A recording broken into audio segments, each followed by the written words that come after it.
Welcome back to Alcohol Content. What is going on? You might see something grooving over here. He's dancing to that techno beat, I think, of the Eastern Bloc. Yeah, Eastern Europe, baby. Yeah, we got Ryan back. Woo! You didn't happen to watch those episodes that we just put out, right? You just I watched them. Okay. Well, and I know.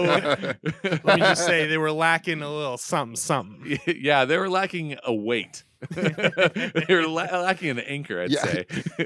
Yeah. Anchor can you be guys taken back down to normal people's level. That's the real key here. Yeah. Anchor could be taken several ways too, by the way. As a grounding influence, Yeah, or not on this as podcast. weighing it down. Keeping that ship's just right in the same spot. That's what I'm here for. So you are back. I'm back. And welcome back. Thanks. We needed our third wheel. Yeah, I was over in a few different countries, Slovakia, Hungary, Czech Republic, and Austria. And it was a great time. A lot of good booze, a lot of good beer, a lot of good wine, a lot of good schnapps. But there's one thing that I definitely learned from all those places. And you know what that is? No. America's number one. Good to be back. You have something in there. You got some free tape. America's got party favors. No, it was a lot of fun, but good to be back. Having some booze with the boys. Yeah, all right. Boozing with the boys. Well, now that you're back here, you can deprogram you from your old communist self. I was deep undercover. Yeah, deep undercover. You may have been swapping sides. We'll just leave it at that. I just wanted them to think that I was. So you're back here, and we're kind of celebrating two things today. Oh, are we? I think so. We have someone's birthday. Mexico's. And Mexico's. No, it's not. Ryan, It is not. Ryan de Mexico's birthday and Cinco de Mayo all at the same time. Cinco de Mayo. So, folks, we have something interesting. We're trying something new. We are diving into America's fastest growing alcohol. The most popular is just flying off the shelves, I guess, supposedly. And we're drinking Mezcal today. We really don't have any experience with Mezcal. Ryan, Rick, do you guys have anything? I've tried a few different ones at different points, but I haven't really delved into the realm of Mezcal.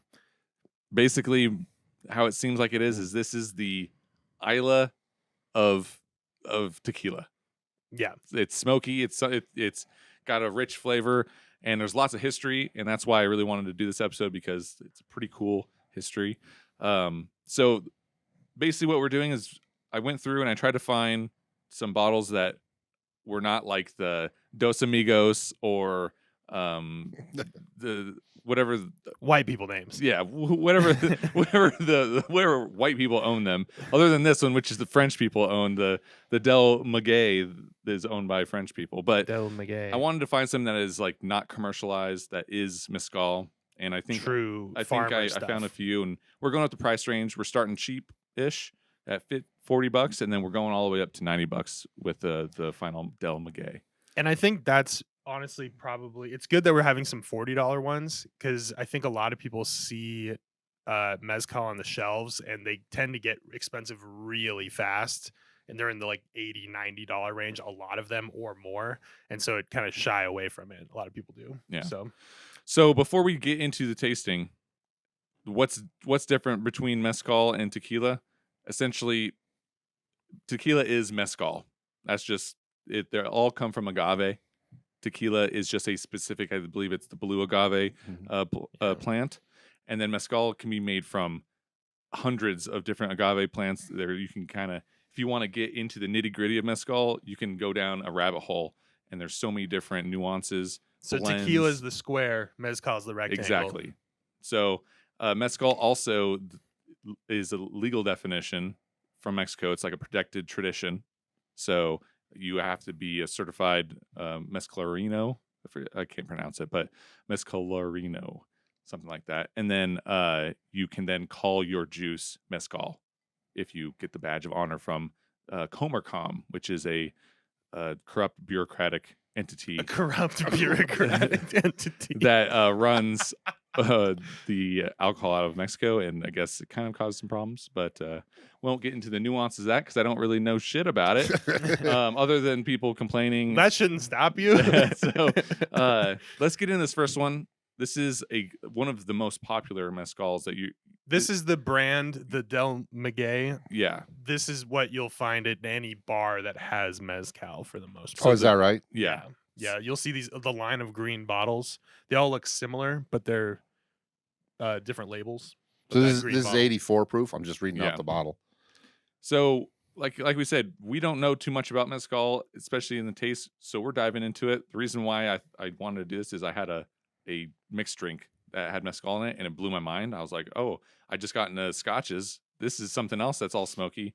So yeah, let's. I think that's why they're so popular right now. Is they go really well in cocktails yeah, because it has that kind of tequila earthy sweetness, and then the smoke. So it's more acceptable than using scotch, like Yeah. smoky scotch in a mixed drink. And you had talked about the price range, and some of it can be pretty pricey. I mean, so can whiskey and scotch for sure.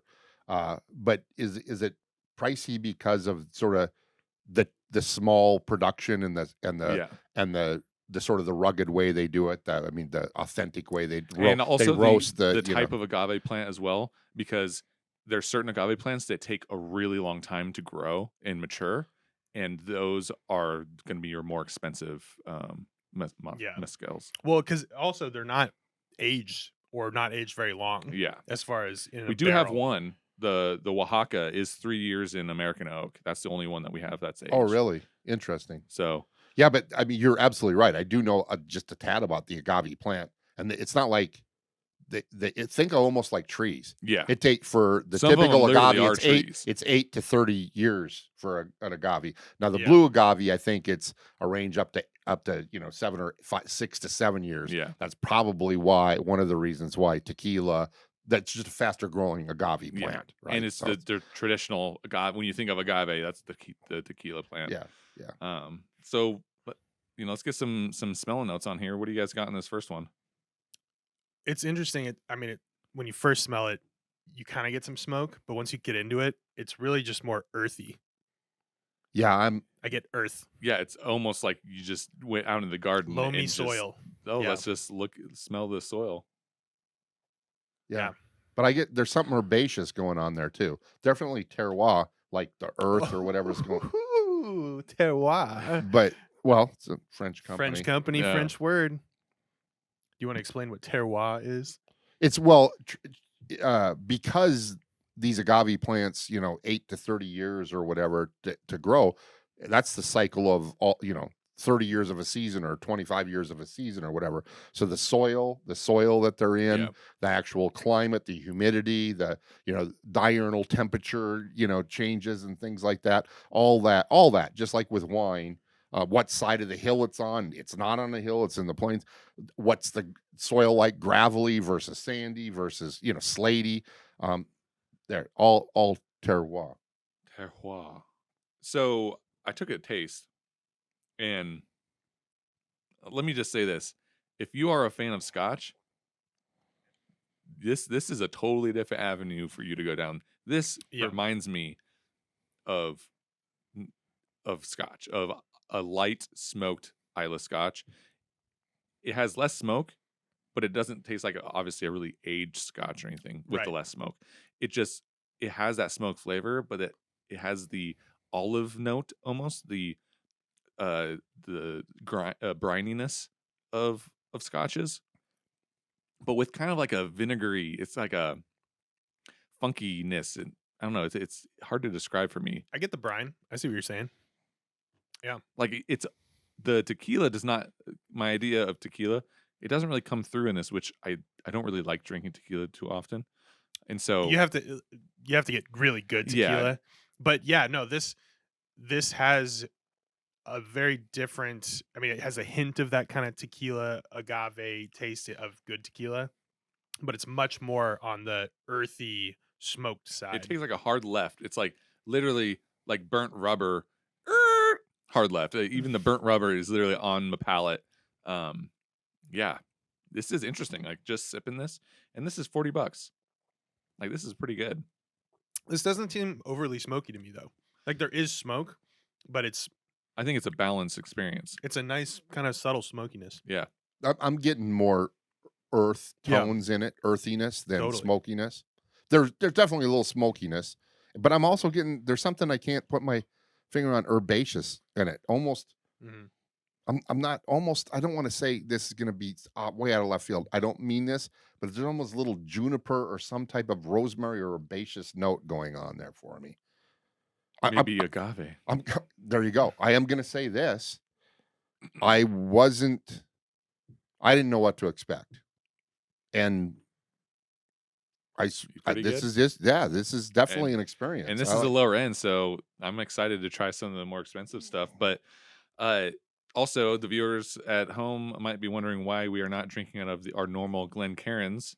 Well, traditionally, and I forget the name of the glasses that they use, but they usually use clay cups to drink mezcal. And so there's also different types of glasses. Some of them are agave glasses, which are just a little bit wider than Glencairns. But I think that they prefer down in Mexico to drink them in a wider glass, and so that's why we're drinking out of these bourbon glasses. Which I feel like that makes sense, right? Because it's not aged as much, you're gonna have more of the ethanol up front, and so with the wider, You don't want to blast your nose. wider mouth, it kind of dissipates that faster and doesn't concentrate it as much. I think that's some good insight. I would agree with that. Well, that's interesting. I've never tasted agave. I mean, I'm honing in on that, and I like it. It's almost like cross country skiing, and it's cold out, and you get a blue spruce or something branch hits you across the face or whatever. I'm serious. Yeah. There's an element of that going on. here. What about like a black licorice? Like There's a little anise or something, yeah. just a tad anise or something going on there. I just started getting the black licorice. Yeah.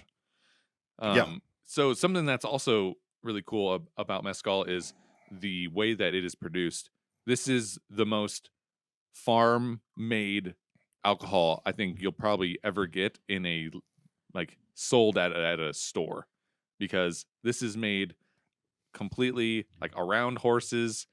Horses are literally pulling a big old grinder to grind up the agave, and this is fermented in the open air, so they don't put in yeast. This is all free yeast, liberated yeast, free, Liberated yeast. It's just going from farm to farm.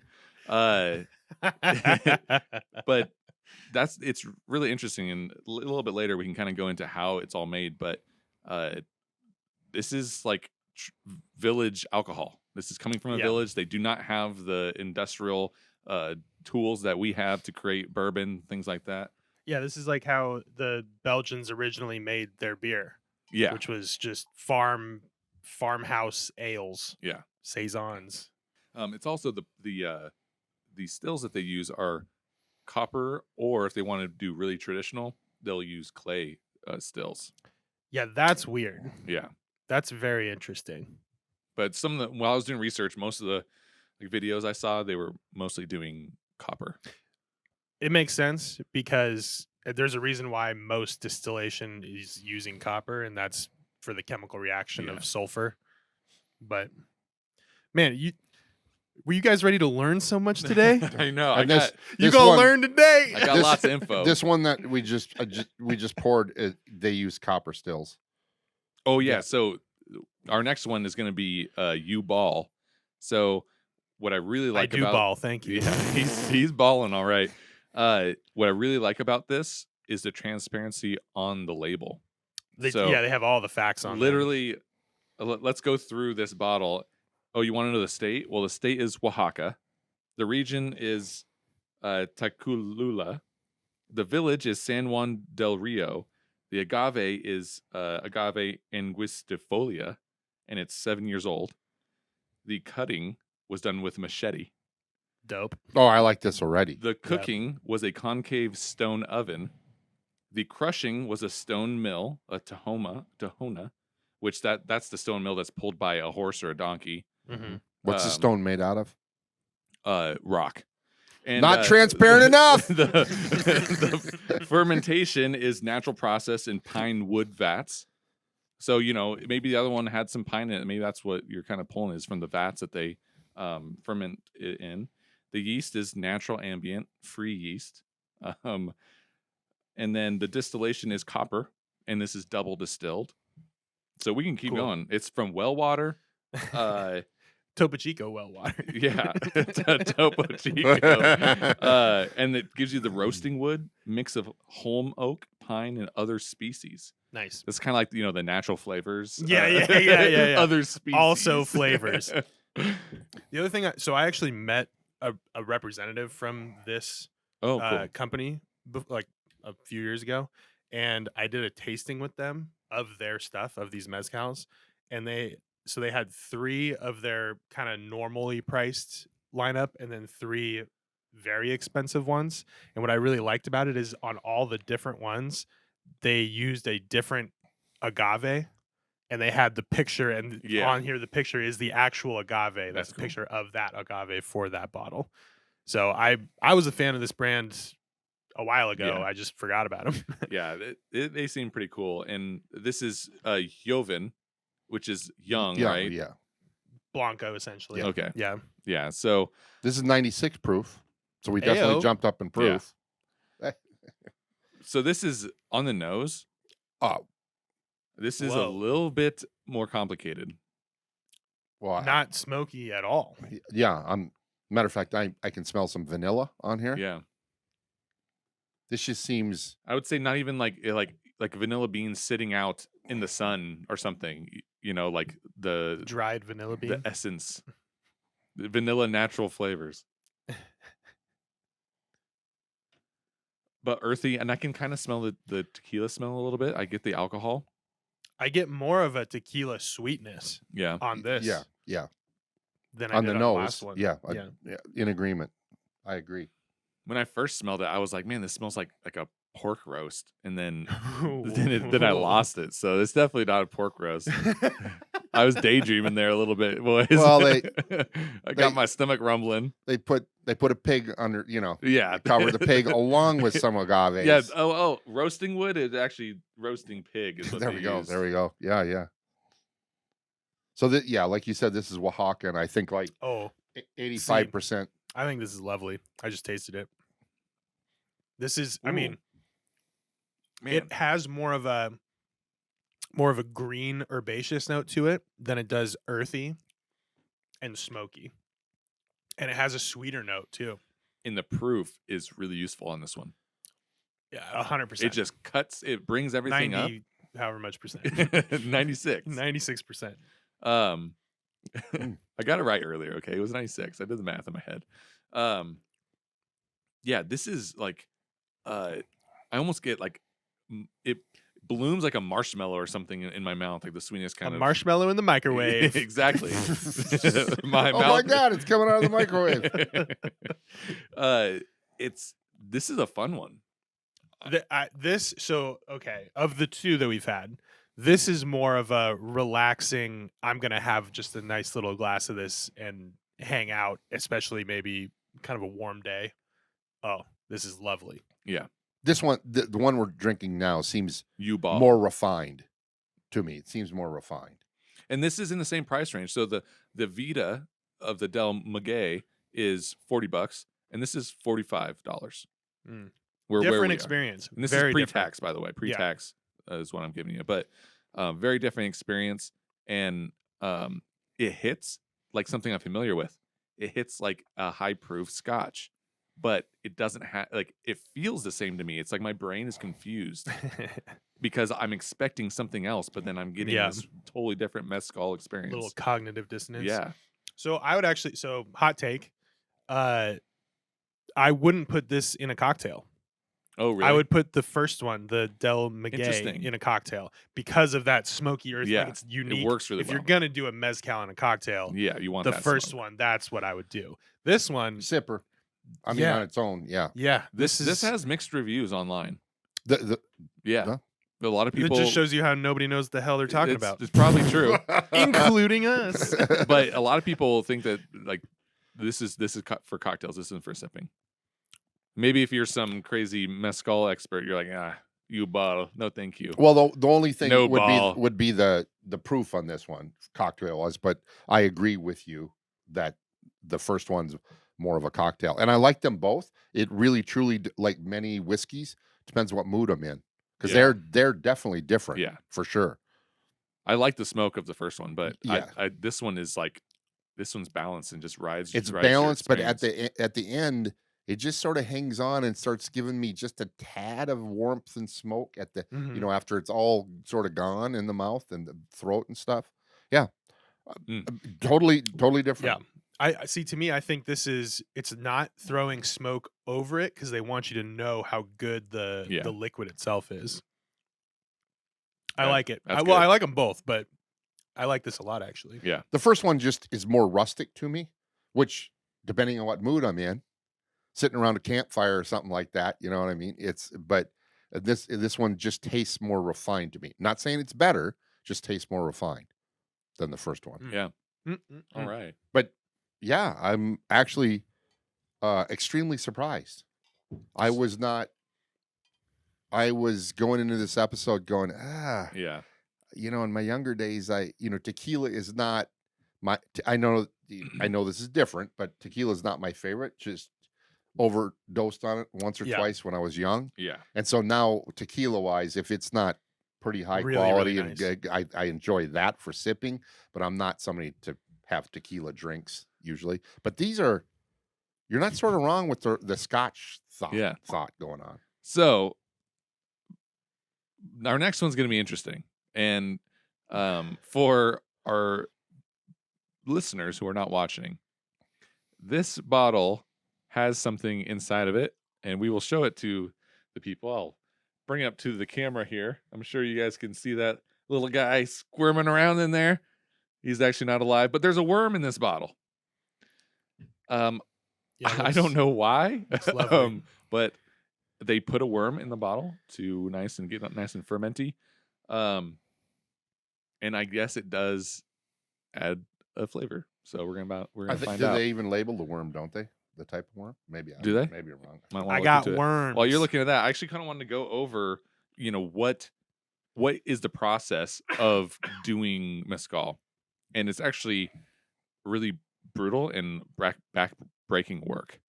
So it's like they go and they have to go out to the desert, right? The farm, which is going to be in Mexico, which is a big old desert. Go out there, find the plant, and then they have to hack off all the big old giant stems, the agave stems. And if you're really good at it, supposedly someone can do that in 15 minutes, which that's still a long time. That's a long time for one fully grown agave plant. But they have these thorns on the end of them that if you get them in you and you don't get them out, they'll actually migrate. And they won't get pushed out. They'll continue to go into your body, and it's very painful. Fun. And also, agave produces what is it called? It's called sopanins.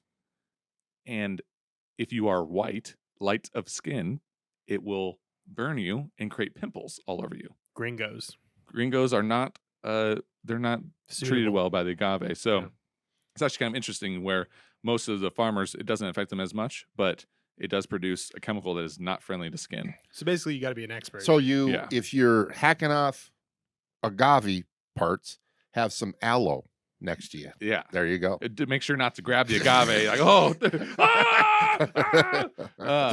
So once they chop it all off, they now have this giant core, which is called a piña. Piña. And so you have to rip this thing out of the ground, which is essentially trying to rip a small tree out of the ground.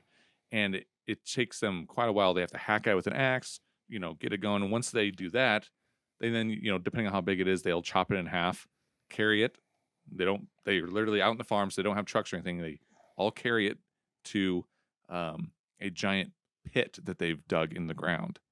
And this is, I think, the coolest part of everything, to where in this giant pit, they have a little tower of rocks that is a big old oven that has wood underneath it that they heated it with.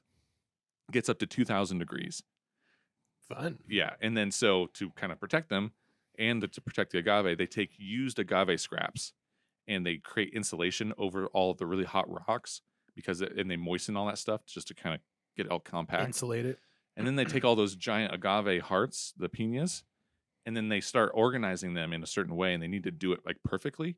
And it's like a bunch of people who are working in unison who see where someone else put it, and then they have to make sure that they put theirs the right way so it just stays really compact. And then they fill this, and when I'm talking about a hole in the ground, I'm talking about like a big hole. Giant hole. Once they get this jigsaw puzzle kind of built, then they take a bunch more of the scraps, the moist scraps, and they put it all over that, and they put a giant tarp over it. And then they take the dirt that they did to dig the hole, and they put the dirt on top, and now you have this big old mound of an oven. So these are all cooked underground, and they're usually cooked for like 5 days. And so essentially they're roasted. Yeah, it's just roasted agave. And so once you have that, they take it out, and the agave is all black and roasted and stuff, and then they transfer it to the next process, which we can talk about that a little bit later. And that process gets you one bottle. Yeah, all that. But so that's the cooking process, which is pretty neat. There's lots of videos online you can go look at. That's wild. It's all. I mean, this is manual labor. This is not modern. They're chopping these things up with hand tools, and I swear I saw a video one time where it wasn't a machete, but it was like kind of a scythe type thing. Tool, yeah. It was a really interesting like half moon. Yeah, they do like they have axe. different tools. They have that. They also have like a spoon knife that they use. Yeah, like on a pole that they'll use. They'll have like these curved machetes and stuff. You know, they got all the tools they need. So that sounds just what you described, Austin. That sounds a little. I mean, it not exactly. It's not alike at all. But I'm just trying to, put it in a parallel with for Scotch. If it's peated Scotch, that's using peat to smoke and dry the barley, and because these are the hearts of the agave that get roasted, hence they're developing that earthen and smoky flavor underground. And then, of course, it's ultimately ground up and fermented and stuff you'll probably talk about. But that's imparting flavor to the agave. There's a flavor of agave, I'm sure. Yeah. But then that imparts different other, the sort of smoky element, et cetera, et cetera. Right. Yeah. It's bringing out much more. So this is the peating, if you will, of the agave. Yeah. To put it in the terms of things that people will understand for sure, especially reusing the old agave scraps. That's the peat right there that you're describing. So this one though. So now we're on Oaxaca. This one's everything else has been perfectly clear. This has a little bit of age on it because it was in 3 years in American oak, and it's just slightly tan. It's crazy how light it is. Yeah, it's very, very light straw. Now on the nose, this has a strong flavor or a strong scent, stronger than the others. And this is, by the way, I just checked. This is 80 proof, so we're going down in proof. Okay, 4 to 6 months in recharred American oak. Oh, interesting. I thought this was 3 years. It makes more sense. Well, but still, that's 4 to 6 months. I don't know where this is a Hoven, so that's. I might have been looking at a different one online. And 3 to 5 days in the earthen pit. That's cool. That is cool. Yeah, that's really it's cool that a lot of them have all these stats on there. Yeah, I think that's awesome. I think if they don't, like, that's there's if they don't have it, they're not sticking with where it's from. You know, like it's losing what mezcal is supposed to be. Yeah, like there's so much history in this, and I can't do it justice. There's so much history that is really interesting. Like all of this whole thing, it tells a story, and it's a story of oppressed people.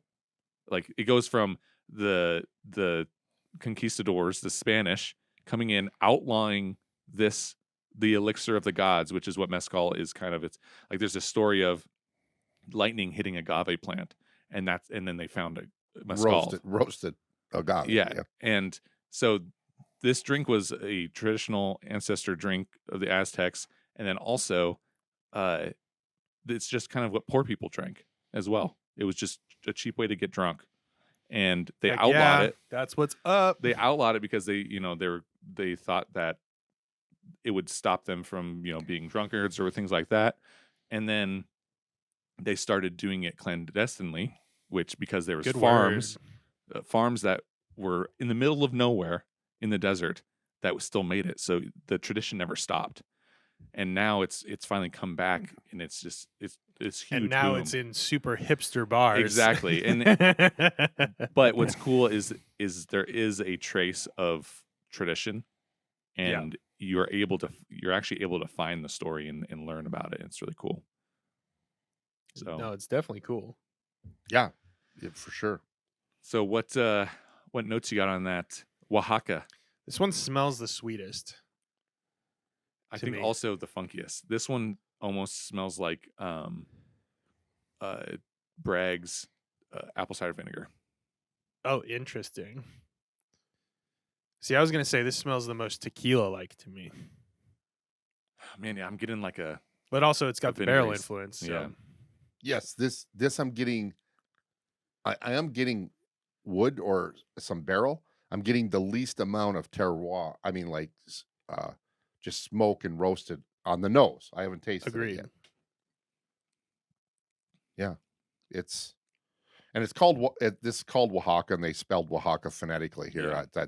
But I think about is it like 85% of all mezcal is produced in Yeah. the state of Oaxaca. Yeah.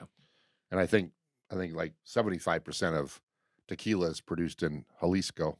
So right off the bat, here's a little hot take on this one. This is the worst out of all of them. Ooh, I agree. It's not like this is terrible. I'm having just a little bit of a hard time after, especially the two that I really enjoyed. First of all, the smell is a little off-putting to me.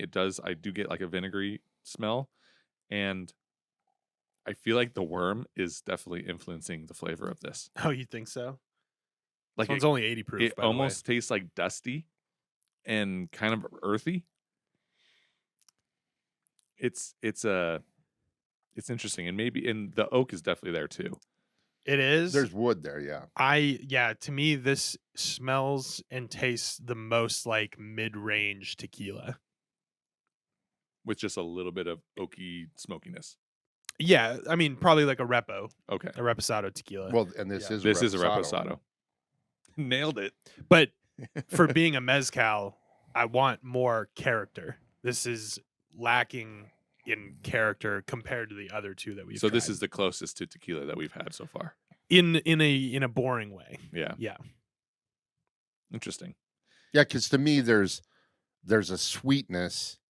There's sort of a two notes going on here. A sweetness and then a bitterness next to it. Yeah. So I'm not saying there's not balance, but it's sort of a two note thing for me. There's a grittiness. You mentioned, what did you say? It's like dusty. Dusty. I was going to say earthy. sort of, yeah, there's a little of that, but a completely different way than the first one we tasted. It's not bad at all.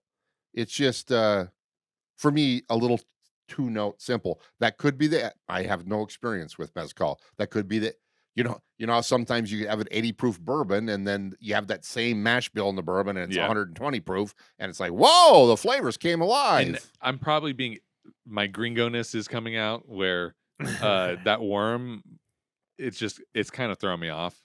I have literally never had anything that just has a worm sitting in it. Oh, really? I ate worms as a kid, so that's no problem. I only ate dog food, so I didn't go all the way to worms. No, trust me, this is a pleasant little worm. Wait, this isn't therapy? Oh, sorry. This looks like a little maggot. That's yeah, good it does for you. look like a little maggot. And that is definitely intentionally put in there. Yeah, of course. And if it's not, we we got ourselves a problem, That's boys. very much No, intentionally. you said it was real homey and Yeah. Dude, I used to sell bottles of tequila with scorpions in them. Oh, really? Yeah. That's cool. Yeah, that's weird. I would not want one. with scorpion. Yeah. Just floating around. Yeah. It's very bizarre. Well, did you guys finish this one already? Almost. I did. I'm gonna let you finish it, and I want to talk about the next wave of information. What'd you say the price of this puppy was? That one was 60. So we jumped up We from the did. 40 to 45 to 60 Yep. Okay. And pre-tax. I here. will never ever buy this bottle ever again. Mhm. Unfortunately, I don't know if it'll ever be drank, but we'll figure it out. Yeah, I'm not enjoying it very much. I would say this bottle would be good to give somebody if they're really not down for the super smoky stuff. Yeah. And it's like, oh, I want to try mezcal, but you know they're not going to like the smoke. It's like, okay, well, here's some mezcal. I guess it's not terrible. I just like It's disappointing. Remember, I did just get some citrus order like lime. and order that you're drinking always matters. Yeah. I mean, if we started with this one, I feel like the other ones would have suffered because we started with oak and stuff.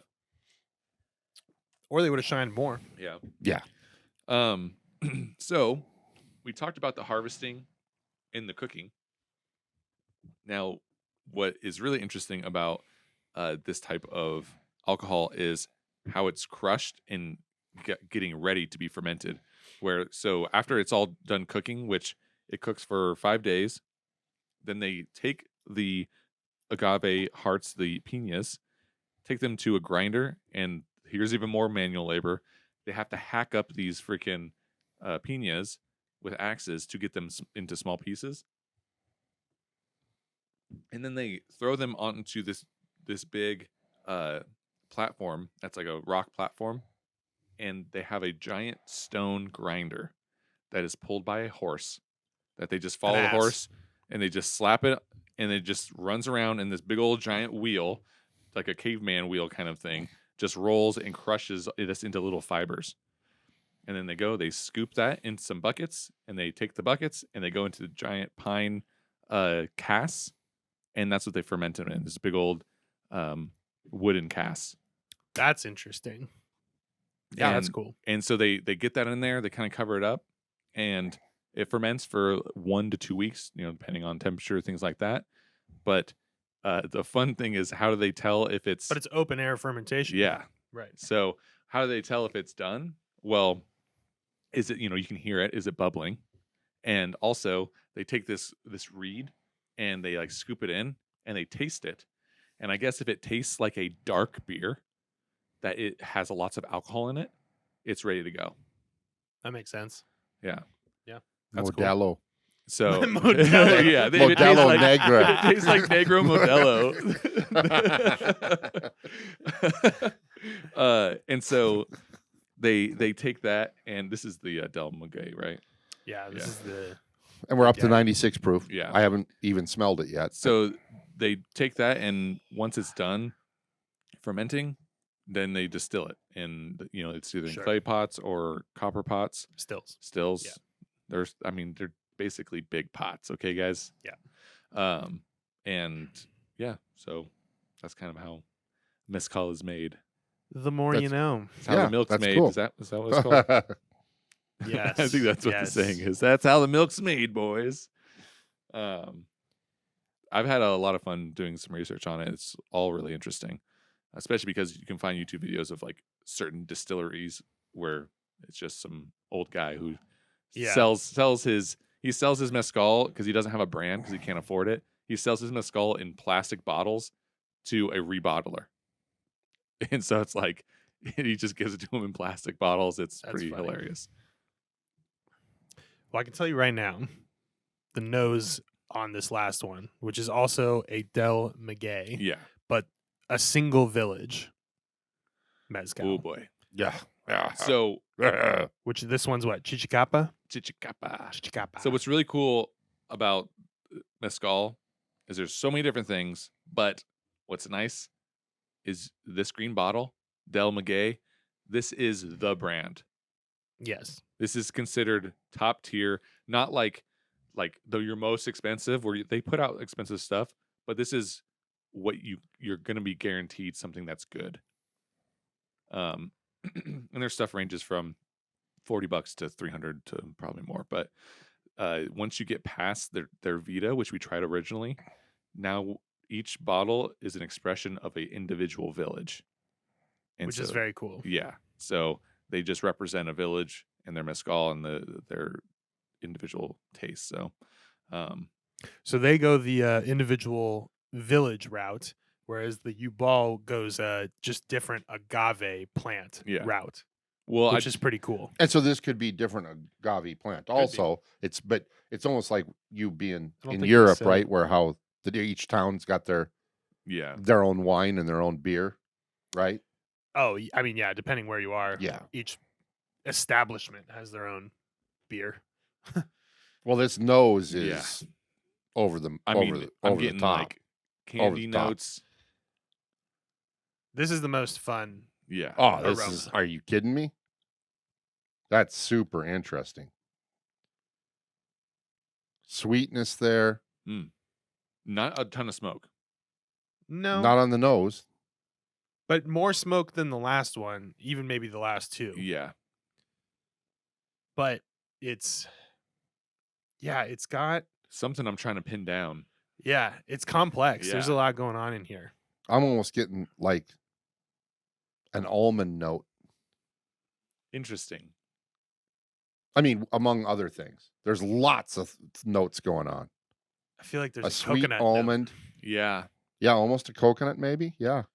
It smells like the texture of coconut. Yeah, that's what's funny is when you say coconut, I'm like, I can like imagine the coconut. Like, it tastes like how I imagine coconut would taste like, but not how I know it tastes like. Yeah. It smells like the texture of coconut oil. Well, and I just looked it up. Ooh. Chichicapa means coconut oil. I'm joking. I have no idea. Yeah, I'm like, how did you look it up? We were sitting there talking to you. I just looked it up. I just looked it up. I got the neural link from Elon just the other day. Just pulled it right out. Wow. This is a strong flavor in a good way. But it is like that Vita, but then just like, all right, let's just take it to the next level and tune down the smoke. Wow. I got what it's punching you with. I got none of that on the nose. Yeah. But there's still some of the stuff I got in the nose that's counterbalancing that like smoke punch. I'm still confused. I feel like I'm drinking scotch. I'm like, wow, this is a really good scotch. I don't disagree with you, Austin. That's pretty cool. That's pretty cool. That's so interesting. That's unbelievable. Are you kidding me? Yeah. It takes what the Vita has and refines it. So the smoke in the earth is very prominent, but then kind of, I don't even want to say tones it down, but it kind of just sharpens the edges on it and then has more sweetness to it to balance with all three of those. Oh, that's so good. That's good. I wouldn't put that in a cocktail either, actually. No, that's so good. Yeah, you sip on a lot of these more expensive ones for sure. Yeah, this is 100%. This is a glass. It does say on the side of that bottle says sip it, don't shoot it. Yeah. Of course. Yes. Yeah. Well, you know what? I want to party with the people of Chichicapa. Chichicapa. Well, I'm sure. I'm serious. If you were to go down and visit a lot of these villages, I'm sure they would probably love to show you all the stuff because they just from the videos I watched, they're just like super old timey. Just this is our life. We just farm and make mezcal, and that's what we do. And it's like a group of people, and it seems like they just kind of live life in a really easygoing way. So this is so good. That is now price point on this last one. 90. Okay, so it's pricey for sure. We're getting up there. This is good, and for the price, I think it makes sense. But I kind of like that smokiness of the Vita. Like this is the wee beastie. Yeah. Speaking of that, go watch our last episode. Because that's kind of what it's reminding me of. It's making me think of like the Kirkland or something. It's like, oh, here's the experience of the smoke, and then the Chichicapa is like, here I am. takes off its shirt. See me, world. Oh, yeah, it's like the Ardbeg Wee Beastie versus the Ardbeg 10-year. Yeah, exactly. It's strange how much you can compare these to scotches. Easily, yes. And my brain is having a hard time, like, thinking about it because I taste it. I'm like, oh man, that's such a good. Oh wait, mezcal. That's a good mezcal.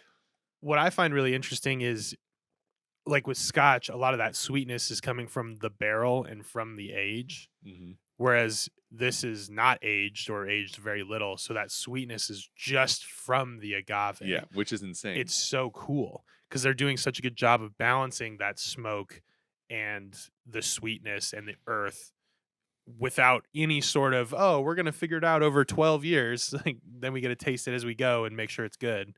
It's just sort of But raw and good. that sort of makes sense though. Truthfully, take any vegetable and then roast it, and what happens? Yeah.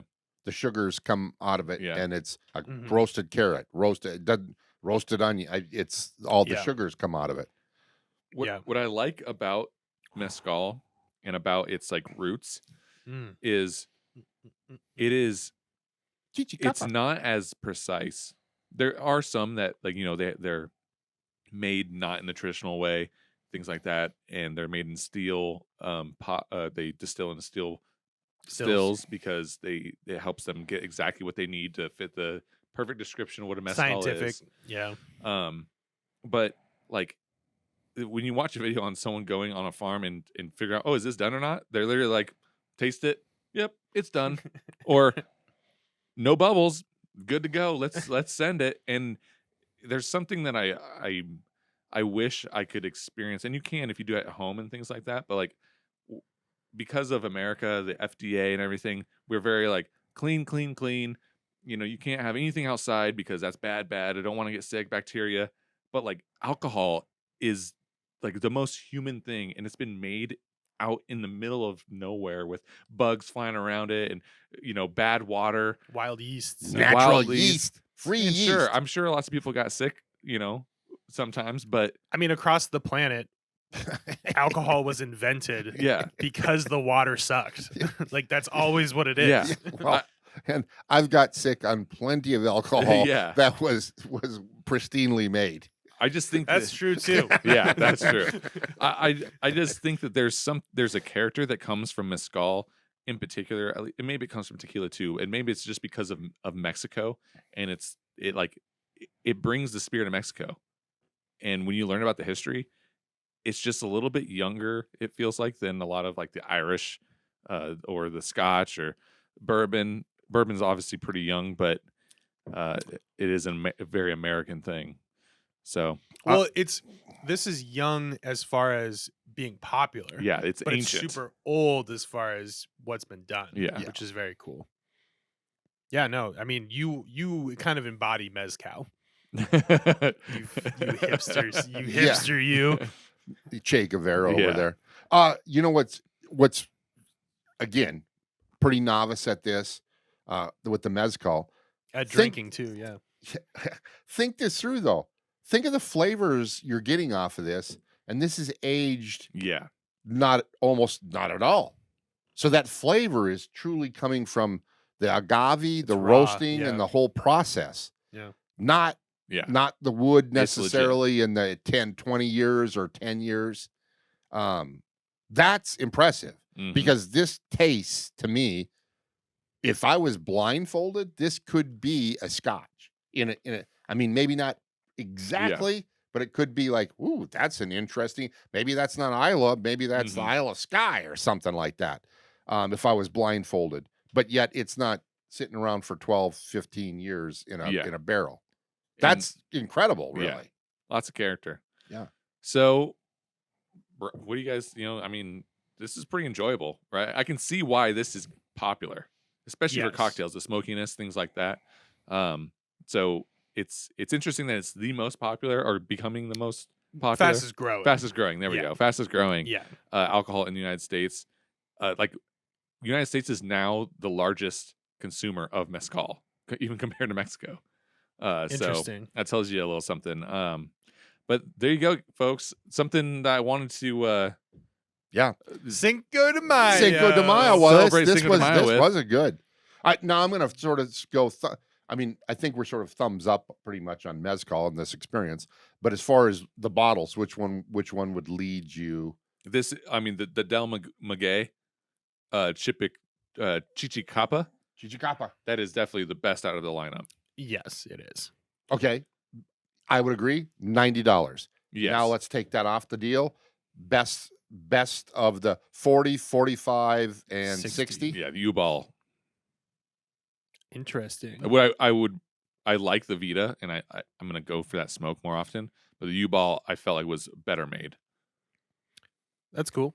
Yeah. I would actually probably tie them, the Vita For and different the Yuu Baal, reasons, yeah. just because they're both pretty different from each other, and I like them both a lot. The Wahaka can Yeah. just get on out of here. Yeah, Kick unfortunately. rocks. Kick rocks. So there you have it, folks. We tried something completely new. We're diving into a whole new world of smokiness with Woo! mezcal. I'm a fan. I'm all about it. So This is why we're alcohol content, Exactly. baby. we ain't just bourbon, okay? We don't have just some dumb bourbon pun as our name. What? To all those bourbon punners out there, shots fired. Oh my God. I got information for days on mezcal, okay? But go do your own research. You got to It's DM him for yeah, it. it's super interesting. There's a bunch of awesome videos on YouTube. Just search it, and yeah, it's super fun to learn about. I do want to leave you guys with a quote. You're stealing the bottle from me, okay? Yep. It's Do an you speak old, Spanish? It's an old proverb. I like old proverbs. For everything bad, mezcal. And to celebrate all good as well. Mezcal.